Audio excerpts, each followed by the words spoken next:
சுயமரியாதை காக்க, பெரியாரை கற்க, திராவிடம் பயில பேராசிரியர் சுபவி அவர்களின் திராவிட பள்ளியில் இணைவு. பயின்று சான்றிதழ் பெறும் ஆர்வம் உள்ளோருக்கு நமது ஊடகத்தில் இன்டர்ன்ஷிப் பயிற்சியும் அளிக்கப்படும். இன்றைய திராவிட பள்ளியில் இணையுங்கள். கரூரில் நடந்த அந்த 41 கொலைக்கும் இன்னைக்கு 6 வருஷம். இன்னைக்கு வெர்ஷன்லாம் கிடையாது.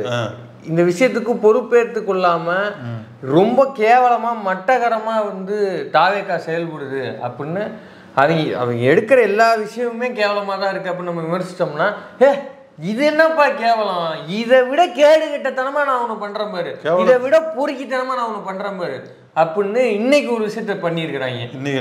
இன்னைக்கு என்ன அப்படின்னா, அந்த யம வாகனம் இருக்குல்ல, அந்த இரும்புரை அரசன் வாகனம், அதுக்கு ஆயுத பூஜையை கொண்டாடி இருக்கிறாங்க. புரியல, இரும்புரை அரசன்னா? இரும்புரை அரசன் அந்த தெரியாதா? ஓகே, அது உள்ள மரதநாணயம்னு ஒரு படம் இருக்கும். அதுல இப்படிதான் ஒரு வண்டி பல உயிரை காவு வாங்கிட்டு, லாரி அதே போலதான் இந்த வண்டி 41 உயிரை காவு வாங்கி இருக்கிறது. அந்த வண்டிக்கு ஆயுத பூஜை கொண்டாடி இருக்கிறானுங்க. ஆயுத பூஜை கொண்டாடி இருக்காங்களா? ஆமா, 41 பேர் காவு வாங்கிட்டு கொண்டாடுறாங்களே. 4 நாள் தான் ஆயிருக்குது. அதுக்கு அந்த கேப்ல கொண்டாடி இருக்காங்கன்னா இவங்க எவ்வளவு பெரிய இழிபிரிவியலா இருப்பாங்க இவங்க. இது மட்டும் கிடையாது, இந்த தாவேக்காவோட இந்த சில்லறத்தனத்துக்கு எதிராக திரைத்துறையிலிருந்து பல்வேறு நபர்கள் செருப்பு ஒரு வாயில கவ்வு கொடுத்து இன்னொரு செருப்பை சாணியில முக்கி புலேர்னு. ஆமா, அந்த மொத்தத்தையும் கொண்டு வந்து தான் இவங்க செருப்பால் அடிக்க போறோம்.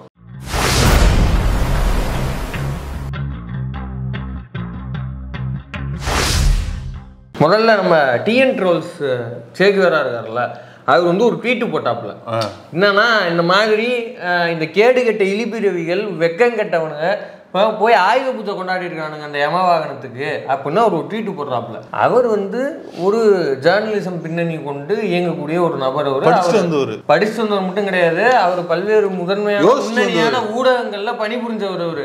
ஆமா, அவர் இன்னைக்கு செட்டர் வீடியோல மட்டும் பாக்குறதுனால இவங்க ஏதோ கோபி சுதாகர் மாதிரி நினைச்சிட்டு இருக்கானுங்க போல. அவருக்கு அந்த ஊடக பின்னணி எல்லாம் இருக்கு. அவர் ஒரு சோர்ஸ் எல்லாத்தையும் கன்ஃபார்ம் மட்டும் தான் போடுவார். ஏன்னா அவர் பண்றது ஊடகவியல். இவனுக்கு உடனே அவர் கமெண்ட் கீழே போய் ஏமாத்திரியா, போய் சொல்றியா அப்படி இப்படின்னு போட, யாரு நம்ம ஆக்சுவல் போட்டோவோட எடுத்து போட்டான், வீடியோவோட போட்டான்.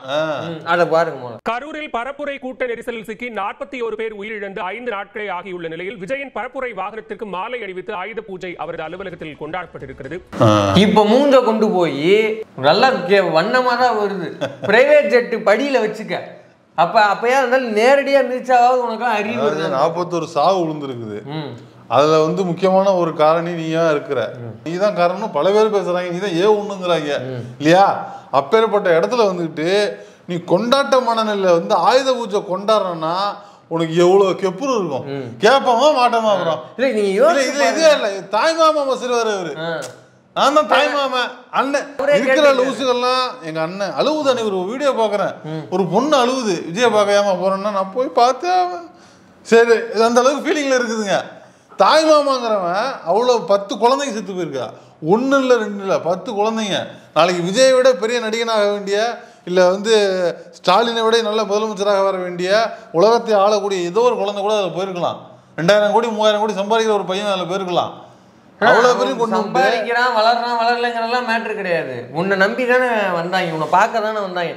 ஒவ்வொரு குழந்தையும் செத்த கதையை கேட்டோம்னா ஒரு வாரம் நடுங்குது. அப்படியே துக்கம் ஒரு வாரம் அனுசரிக்கிறோமா இல்லையா? மற்ற கட்சிகள் 3 நாள் அனுசரிக்குது, ஓகே.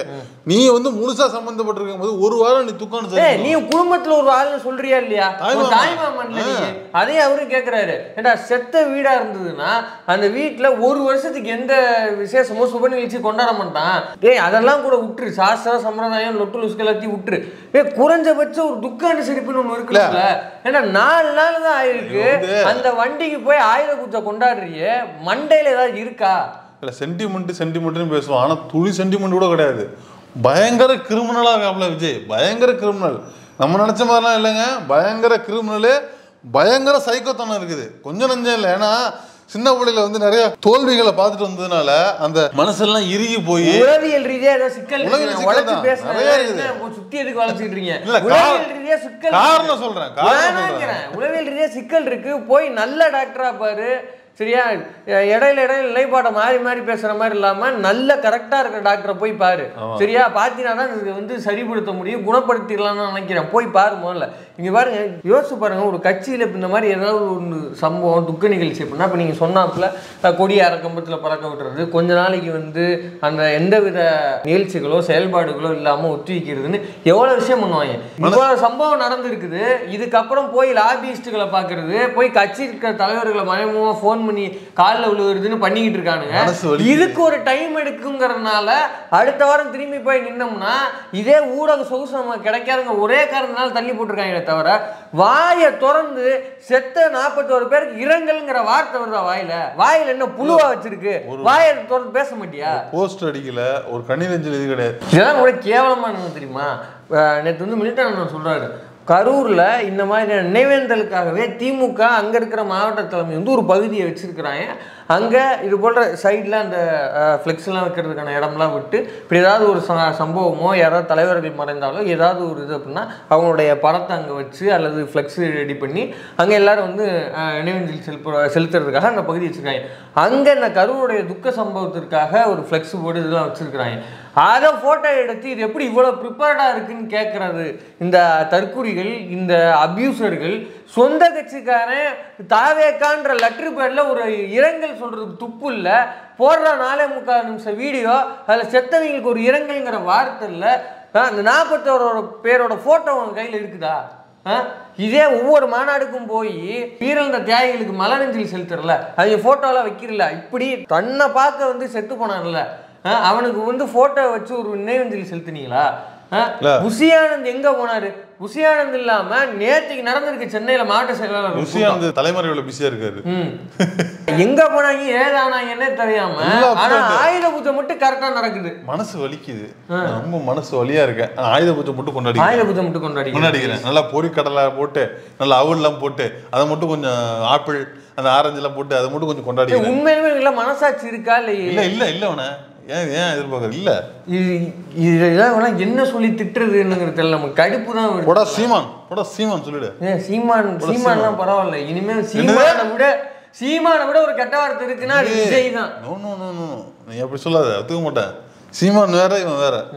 இது வேற ஜெண்டர், வேற ஜெண்டர். என்ன கேட்டா இப்ப இவனுங்க பண்ற லட்சணத்துக்குலாம் சீமானை விட ஒரு கேவலமான ஒரு கெட்ட வார்த்தைன்னு இருக்குதுன்னா அது தாவேக்காவும் விஜய்ங்கிறது தான். இந்த அபியூசர்ஸ் எந்த ரேஞ்சுக்கு போயிருக்காங்க அப்படின்னா, ஓவியா இருக்காங்கல்ல, இந்த ஓவியா இவங்க நடிகை ஓவியா, பிக் பாஸ் ஓவியா, அதாவது பாமக கூட்டத்தை விட ஓவியாவுக்கு அதிகமா கூட்டம் வருதுன்னு ஃபீல் பண்ணா அன்புமணி அந்த ஓவியா. அவங்க வந்து முதல்ல வந்து இன்ஸ்டால ஒரு ஸ்டோரி ஒன்று போடுறாங்க. என்ன அப்படின்னா, அரெஸ்ட் விஜய் அப்படின்னு. உண்மையிலுமே சிந்திக்கக்கூடிய ஒரு நபர் இப்படித்தான் ரியாக்ட் பண்ணுவாங்க. அவங்க அப்படி ரியாக்ட் பண்ணியிருக்கிறாங்க. உடனே வந்து அந்த ஸ்டோரியை டெலிட் பண்ண சொல்லி எங்கிருந்தோ அவங்களுக்கு அழுத்தம் போயிருக்குது. ஏதோ ஒரு ரூட் மூலமா இதெல்லாம் கரெக்டா பாத்துறாங்க. அதுக்கு தனியா ஒரு ரூட் இருக்குல்ல, அந்த ரூட் மூலமா போய் கரெக்டா ரூட்டை பிடிச்சி எப்பா இதை வந்து டெலிட் பண்ணுங்கன்னு ஒரு அழுத்தம். தூக்குறியா இண்டஸ்ட்ரி விட்டு ஒன்னு தூக்கவா, அவ்வளவுதான், வேலை முடிஞ்சு. இந்த அழுத்தத்துக்கு பிறகு அவங்க டெலிட் பண்ணிடுறாங்க. அதுக்கப்புறம் தொடர்ந்து வந்து அவங்களுடைய பேஜில் அவங்க போடுற போஸ்ட்டில் போயிட்டு இந்த தாவேக்கா அப்யூசர்ஸ், விர்ச்சுவல் அப்யூசர்ஸ் போயிட்டு அவங்க வந்து ரொம்ப கீழ்மையாக வந்து கமெண்ட் பண்ணுறது, ரொம்ப கொச்சையாக கமெண்ட் பண்ணுறது. அவங்க ஒரு ட்வீட் வேறு இப்போ போட்டிருக்கிறாங்க, விஜயினுடைய மேனேஜர் சிலரும் சில டிவி ஆங்கர்களுக்கும் சில செலிபிரிட்டிஸ்க்கும் சில டிவி இந்த சின்னத்திரை நட்சத்திரங்களுக்கும் பணம் கொடுத்து வி ஸ்டாண்ட் வித் விஜய் அப்படின்ற அந்த ஃபோட்டோவை போட சொல்லி கேட்டிருக்கிறாங்க அப்படின்னு அவங்க நேற்று வந்து ஒரு ட்வீட்டு போட்டிருக்கிறாங்க. இது எவ்வளவு பெரிய கேவலமான கேடுகட்ட வேலை இது. நீ இதுதான் வந்து மற்ற ரகமான அரசியல். ஒவ்வொரு முறையும் மைக்கை பிடிச்சி சொல்றீங்களா, இன்னும் அரசியல் பண்றீங்களா, மிரட்டி பார்க்குறீங்களா அப்படின்னு ஒரு ரூட்டு ஒன்று போட்டுட்டு அதுல இருந்து இருக்கிற எல்லா சினி இண்டஸ்ட்ரியில இருக்கிற நடிகைகளையும் மிரட்டுறது. உங்களுக்கு படம் வாய்ப்பு நம்ம சொல்றோம்னா சரி, ஏதோ வந்து அவங்க மேல வந்து எதிர்த்து பேசுறாங்க, அதனால நம்மளாம் பேசணும்னு. ஓவியாவுக்கும் விஜய்க்கும் என்ன வாக்கிய தகராறு? அவங்க ஏன் சொல்லணும்?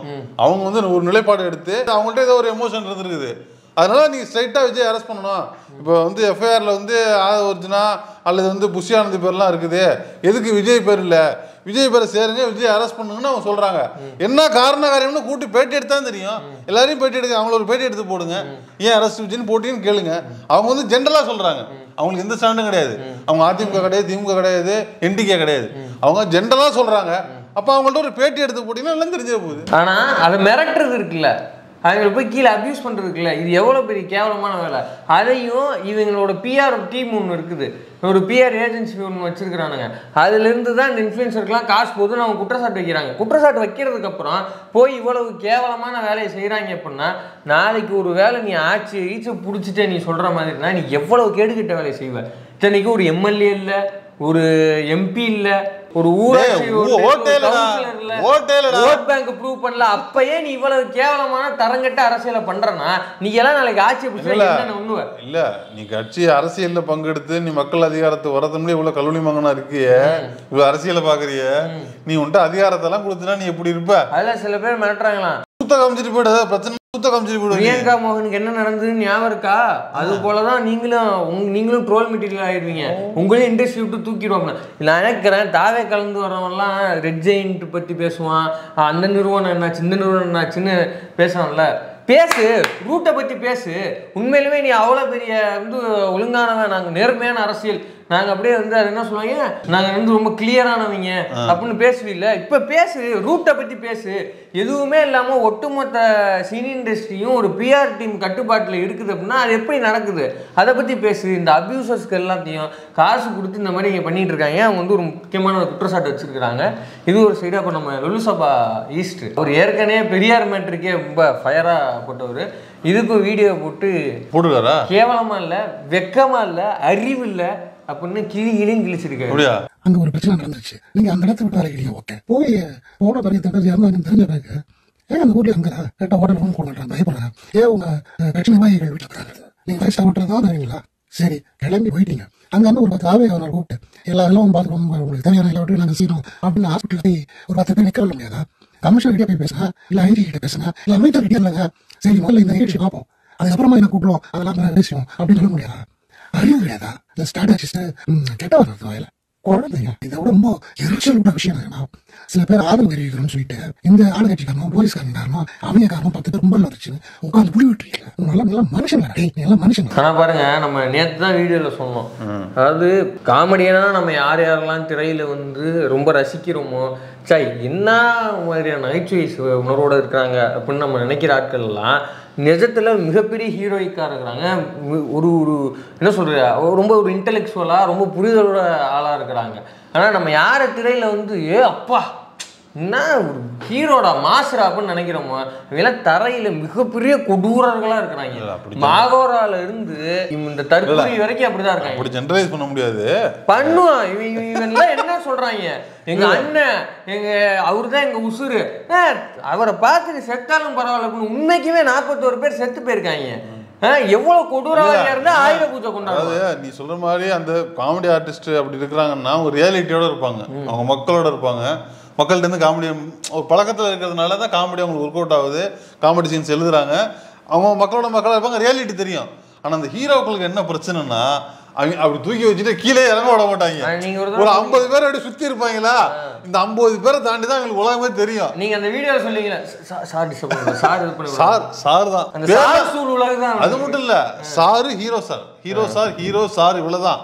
இதை தாண்டி இந்த இதுல சொல்லுவாங்க, ஐயா ஐயா ஐயா ஐயான்றா, ஐயா ஐயா ஐயா கலெக்டர் ஐயா, கவர்னர் ஐயா, ஐயா ஐயா இந்த ஐயா, ஐயா எஸ்ஐ ஐயா, ஐயா அந்த ரேஞ்சு அதோட தாண்டி இருக்கும். தாங்குவாங்க அப்படியா, கால் வந்து கீழே படாதவன, கால் வந்து ஐயா அது ஒண்ணு கையே கீழே வச்சிருவாங்க.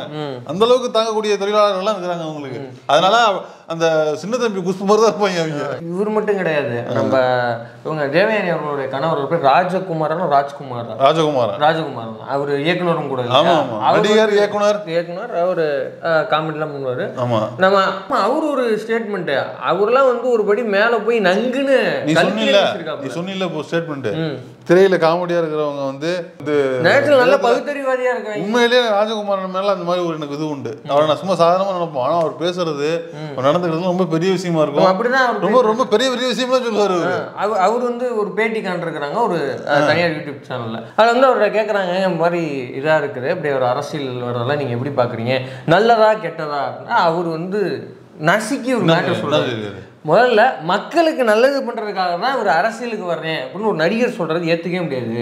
பல கோடி ரூபா சம்பளம் வாங்குறாங்க அவர் உண்மைக்குமே மக்களுக்கு நான் நன்மை செய்யறது மட்டும் போதும் அப்படின்னு நினைச்சிருந்தாருன்னா அவருடைய சம்பளத்துல ஒவ்வொரு சம்பளத்தை மட்டும் ஓரம் கட்டி அதுல பண்ணாலே நிறைய விஷயங்கள் போய் பண்ணலாம். அப்ப அவருக்கு அது மட்டும் பிளாக் டிக்கெட் முதல்ல குறைச்சாலும் நீ எப்போ பெரிய சம்பளம் வாங்க முடியும்? முதல்ல நீ இருக்கிற காசுக்கு டிக்கெட் வித்தா உனக்கு காசே வராது. முதல்ல அவர் இதையும் சொல்றாரு.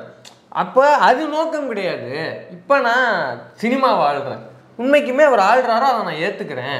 ஆனால் அவர் சினிமா வாழ்கிற நம்ம நாட்டாண்டா அப்படிங்கிற அந்த எண்ணம் தான் அவர் இங்கே கொண்டு வந்து சேர்த்துருக்குது. அப்போ அவருக்கு மக்கள் மீதான நோக்கம், மக்களுடைய நலன் அதெல்லாம் கிடையாது. அவருக்கு அதிகார பசி இருக்குது, அதிகார வெறி இருக்குது. நம்ம வந்து இங்கேயே ஆள்றோம், இதை முடிச்சிட்டோம், அந்த அடுத்து போவோமே அப்படிங்கிறது தான். இதில் நல்லது கெட்டதுங்கிற கேள்வியே தப்பு. நடக்குமா நடக்காதான்னு கேளுங்க. நடக்கவே நடக்காது.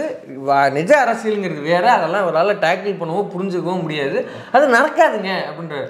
யோசிச்சு பாருங்க. இன்னொரு சொன்னாரு, அரசியலுக்கு வந்துட்டா அவர் அரசியல் பண்றதா நேரம் தெரியுமே ஒழிய நல்லது செய்யறதுக்கு நேரம் இருக்காது. இவர் எங்க இவர் அப்படிலாம் நல்ல பாயிண்ட், பயங்கரமான பாயிண்ட். இவருக்கு சனிக்கிழமை தான் நேரமே இருக்குது. அதுவும் 20 நிமிஷம் தான் பேசுவார். மொத்த ஸ்டேஜ் அப்பியரன்ஸ் அதுவும் நாய்க்குட்டி கொஞ்சம் யாராவது கூப்பிட்டாருன்னா அங்க போயிடுவாங்க, கோவாக்கு யாராவது கூப்பிட்டா அங்க போயிடுவாங்க. இவரு எங்க இதுக்கு நேரம் இருக்கு? இப்ப இவரு மட்டும் கிடையாது, நம்ம அதிகார பேசின்னு பேசணும்ல, சானா இருக்காருல்ல, சந்தோஷ் நாராயணன், அவர் வந்து இப்படியே போட்டிருக்காரு, இது வந்து அதிகார பசி, இது வேற எதுவும் சொல்ல முடியாது. ஆமா, அவர் இண்டஸ்ட்ரியில இன்னும் லைம்லைட்ல இருக்கிறப்பா அவர் பதில் சொல்லியிருக்காரா? ஆமா, கரூர் கூட்டம் தலைவா, உண்மையிலே சூப்பர் தலைவா, சனா அவர்களே சூப்பர் தான். கரூர் கூட்ட நெரிசலில் அப்பாவி மக்கள் உயிரிழந்த சம்பவம் என்னை உடைத்து விட்டது.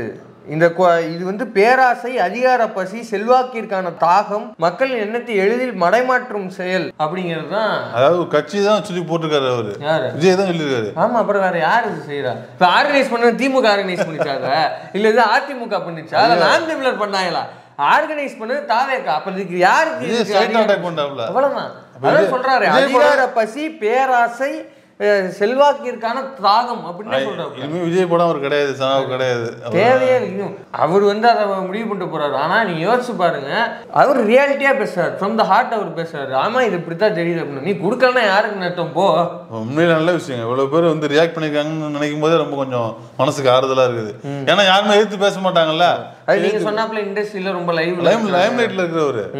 கடைசியா நம்ம புரட்சி தமிழர், அவருக்கே பழனிசாமியா வேணாம், நான் செம்ம கடுப்புல இருக்கேன், அப்புறம் ஏதாவது கேட்டு விடுவேன், அண்ணன்னு பார்க்க மாட்டேன். புரட்சி தமிழர், புரட்சி தமிழர் வந்து எடப்பாடி தான். புரட்சி தமிழன் தான் சத்யராஜ், மாத்தி சொல்லாத நீ. புரட்சி தமிழன் தான் சத்யராஜ். இவன் ஏதாவது எடுத்து சொல்லி விட்டுருவோம். நான் ஒரிஜினல் புரட்சி தமிழரை பேசிக்கிட்டு என்ன சொல்றது சத்யராஜ், அவருக்கே உண்டான ஸ்டைல்ல முதல்ல நடிகன்னா அவனுக்கு எல்லாமே அவனுக்கு தெரியும். நினைக்கிறது மாதிரி நிப்பாட்டுங்க, அவனுக்கு ஒன்றும் தெரியாது, அவனுக்கு நடிக்க மட்டும் தான் தெரியும். ஸ்டார்ட் கேமரா ஆக்ஷன் தான் நாங்க நடிப்போம், டான்ஸ் ஆடுவோம், அவ்வளவுதான் எங்களுக்கு தெரியும். எங்களை போய் இந்த ஆல்பர்ட் ஐன்ஸ்டீனுக்கு மாதிரி அப்படி அந்த மாதிரி ஆட்டோட கம்பேர் பண்ணாதீங்க. அந்த மாதிரி நினைக்காதீங்க. தொழில் அந்த லெவல்ல வச்சுக்கோங்க. அவனுக்கு எல்லாமே ஏ டு ஜெட் வந்து இந்த வானத்துல வந்து பறக்கிறதுல இருந்து கீழே இது வரைக்கும் எல்லாமே தெரியும் நினைச்சுக்காதீங்க. அவனும் ஒரு மனுஷன் தான், அவனுக்கு நடிக்க தெரியும், அவ்வளவுதான். உங்களை விட அவனுக்கு என்ன தனிப்பட்ட ஒரு சிறப்பு என்ன இருக்குது, என்ன விஷயம்னா உங்களுக்கு நடிக்க தெரியாது, அவனுக்கு நடிக்க தெரியும், அவ்வளவுதான். நீ சும்மா போட்டு அவனை அப்படியே பெரிய அறிவாளி மேதாவின்னு கனெக்ட் பண்ண. எல்லாத்துக்கும் அவருக்கு பதில் சொல்லணும், எல்லாத்தையும் அவர் கருத்து சொல்லணும், எல்லாத்துலயும் எனக்கு மேல ஒப்பீனியன் இருக்காது. நாங்க ஒன்றும் மார்க்ஸோ அம்பேத்கரோ பெரியாரோ கிடையாது, நாங்க வெறும் நடிகர்கள் அப்படின்ற அளவுல அவர் முடிச்சிருக்காரு. அவர் முன்னாடி சொன்னது இல்ல, இது ரொம்ப பழசு சொன்னது. அவரு எப்ப சொன்னாலும் நான் பொருந்துதான் இல்லையா? நடிகரா பார்த்தா ஏன் போய் 41 பேர் சாக போறாங்க. அவர் இப்ப புதுசா ஒண்ணு சொல்லியிருக்காரு, தப்பு செஞ்சவன் வருந்தியாகணும், தவறு செய்தவன் திருந்தியாகணும் அப்படின்னு சொல்லியிருக்காப்ல. இப்ப விஜய் எந்த கேட்டகிரி வரலாப்ல? மனுஷனுக்கு அவர் சொல்லியிருக்காரு. இது வந்து அந்த கேட்டகரியை தாண்டி ரொம்ப நாள் ஆயிடுச்சு. சரி, சத்தியமா சொல்றேன், நான் விஜய் வந்து இப்படி இருப்பான்னு எதிர்பார்க்கல. நான் வந்து இடுமோன கார்த்தி வந்து நான் வந்து அப்படிலாம் இல்லை, அவன் ஒரு பேட்டி கொடுத்துருக்கான் ஒரு இடத்துல, ஒன் இண்டியாவுக்கு தான். சரியா பயங்கர கோவத்துல இருக்கான். அவன் என்ன கோவத்துல இருக்கானோ அதே எமோஷன் தான் எனக்கும், அந்த அந்த அந்த எமோஷன் தான் நானும் இருக்கிறேன்னு வச்சுப்போம். செம கடுமையா கொடுத்துருக்கான். உண்மையிலே விஜய் வாடா போடான்னு சொல்றதுக்கு தகுதியான ஒரு ஆளாயிட்டாப்ல. வாடா போடான்னு சொல்லலாம். கிரிமினல் சைக்கோ, எப்படியே கிரிமினல் சைக்கோ, கிரிமினல் டிஒய் இலி அப்படி இருக்காப்ல அவரு.